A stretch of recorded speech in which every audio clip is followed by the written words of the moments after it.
Morning, it's Monday. Yeah, Monday, December 23rd. This is It Happened Today in History. Hope you enjoy them. I enjoy doing this. Please like, follow, share, and watch the entire video. Please, it does help me out. Let's get into it.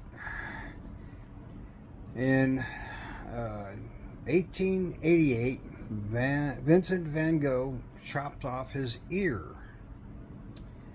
Suffering from severe depression, he cuts off his lower part of his left ear with a razor while staying in Arras, France. He later documented the event by painting a titled self-portrait with bandaged ear. Yeah, sometimes they're a little crazy. And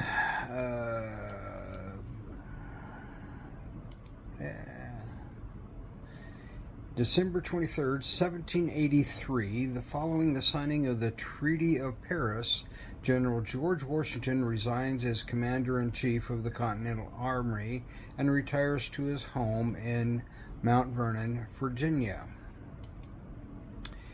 In 2009, Richard Henn, who carried out a hoax in which he told authorities his 6-year-old son, Falcon, had floated off in a runaway saucer-shaped helium balloon. He is sentenced to 90 days in jail at Fort Collins, Colorado. Henn's wife, Mamie, received 20 days of jail for her role in the incident.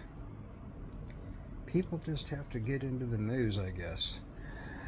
In 1982, the Missouri Department of Health and the Federal Center for Disease and Control informs residents of Time Beach, Missouri, that their town was contaminated when a chemical dioxin was sprayed on its unpaved roads, and the town will have to be evacuated and demolished.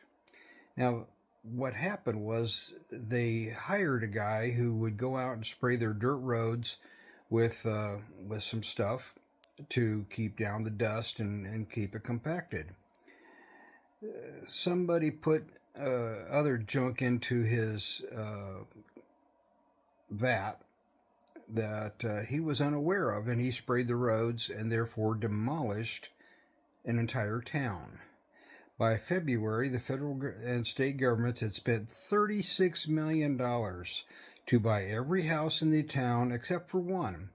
Its owner, for some reason, a long-life resident of Time Beach, refused to sell. In 1985, the city was officially disincorporated.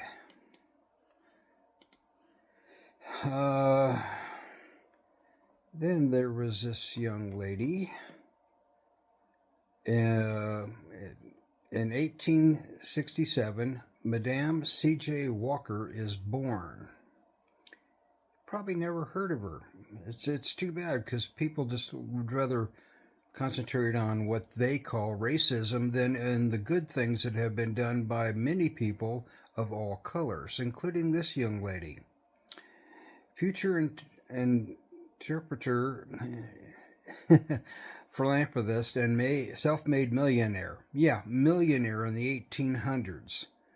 Madam C.J. Walker is born Sarah Breedlove in Delta, Louisiana. Now, her parents were sharecroppers who had been enslaved and died when she was 7. And she spent her time doing various things, and she developed a hair loss problem. Working for the class families at that time, who often lived without indoor plumbing or adequate nutrition, health care could be difficult to maintain. She began using products by the black hair entrepreneur, yeah, I'll get that word out, Annie Turbo Malone. She found success and was inspired to create her own line of healthcare products. She then got it all together, built a factory on her own property,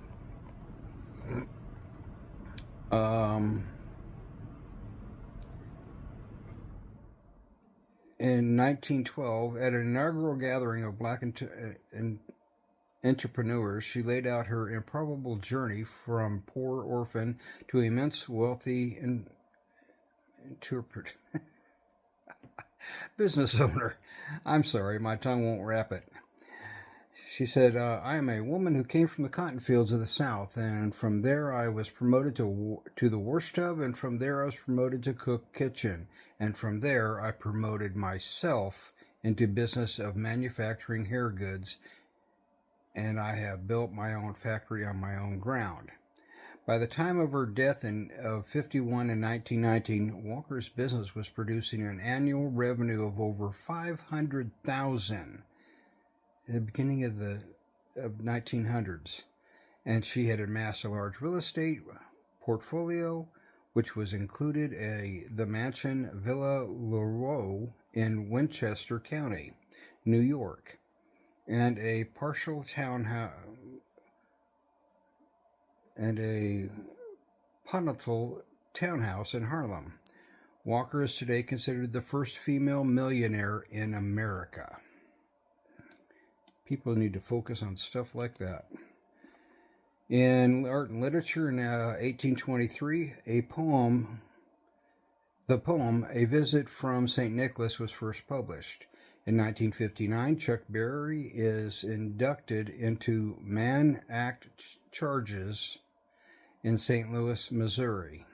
Yes, he was arrested. In 1997, Woody Allen marries Soon-Yi Parveen. In 1823, the poem A Visit from the St. Nicholas is published. In the Cold War, in 1968, crew of the USS Pablo released by North Korea. Very interesting incident. They made a movie out of it. Very good movie. Colonial America in 1620.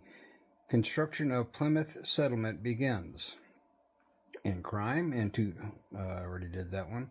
In 1986, Voyager completes global flight. And inventions, in 1983, the journal Science published first academic report on nuclear winter. In sports, in 1972, Pittsburgh Steelers' Franco Harris scores on immaculate reception, iconic NFL play. In 1982, Chaminade shocks #1 Virginia of the greatest upset in sports history. In World War II, 1944, the execution of Eddie Solvik is authorized. And finally, in 1948, Japanese war criminals are hanged in Tokyo. And there you have it on this Monday. Hope you're having a great week. See you tomorrow.